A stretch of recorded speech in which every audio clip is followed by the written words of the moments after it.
At 6:30, General Vaught, General Gast, and I, all in civilian clothes, were driven to General Jones's residence in Fort Myer, Virginia. The general wore a smart-looking Harris tweed sport jacket, gray slacks, and tie. I figured my dress was appropriate. We climbed back into the car and were taken to the White House. During the drive, all jammed together, there was little talk, but there was a tangible sense of purpose. We would never be more prepared. The Secret Service uniformed officer was shown some identification and waved us through the gate. I'd never been on the grounds of the White House before. We were led through the corridors and up and down the staircases that led to the Situation Room. I tried to memorize everything in sight. I was a long way from my pea patch. The room is small, maybe 15 by 20 feet, and windowless.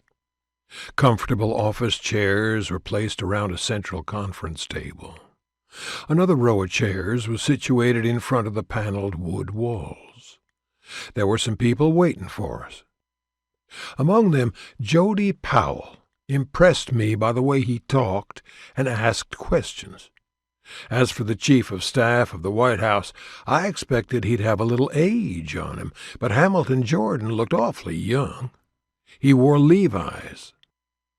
I was introduced to the agency's man and to Warren Christopher, the Deputy Secretary of State. Cyrus Vance was talking to someone in the corner.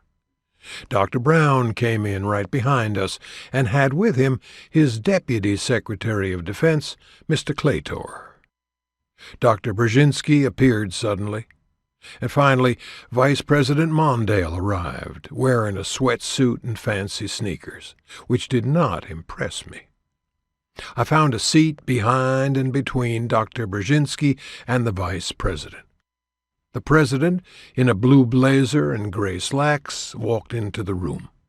Everyone jumped to attention. "Good evening, Mr. President." He looked good.